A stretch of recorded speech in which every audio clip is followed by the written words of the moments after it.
question. We considered starting with Lorenzo the Magnificent, but we knew we wanted to do a story about the Medici family, and it felt wrong to skip past the beginnings of the Medici family.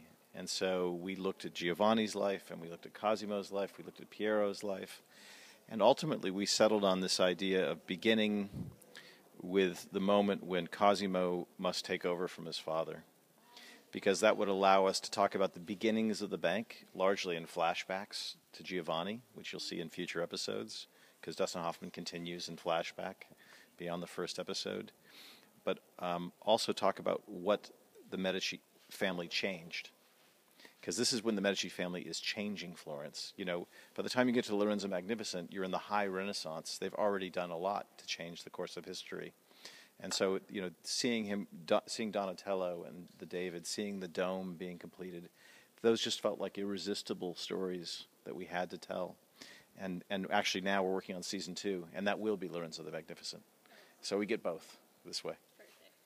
One of the interesting aspects is the human factor, that every character from Medici to the humblest man is conflicted between the man that he wants to be and the man or the woman that he has to be.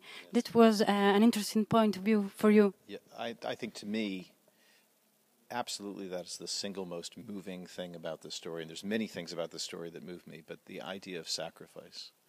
That there are ideas that are worth sacrificing your life for. And I think, you know, Cosimo represents that in this story. He gave up so much to help build the world we all live in today. And we were eager to show that sacrifice. I mean, you see it in the first episode when he sacrifices the love of his life. He submits to his father's will that he will lead the bank. But you know, he does that and much more. He commits sins that he really believes are sins and that he will pay for with his immortal soul to create the world that we all see now. And that's what the story we wanted to tell. And that's how we sort of shaped history and picked moments from history and adapted things to sort of highlight that human emotional truth in the Medici saga.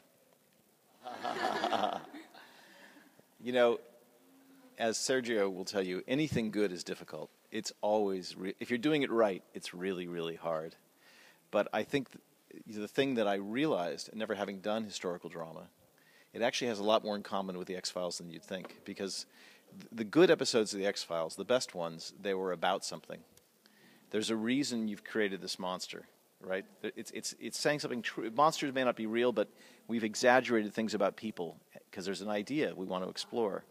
And when you take a look at history, it requires the same kind of understanding. There's a reason you're telling the story, and you have to know what that reason is to shape history for a narrative. And that's the best kind of storytelling to me, when you know it's about something. You're asking interesting questions.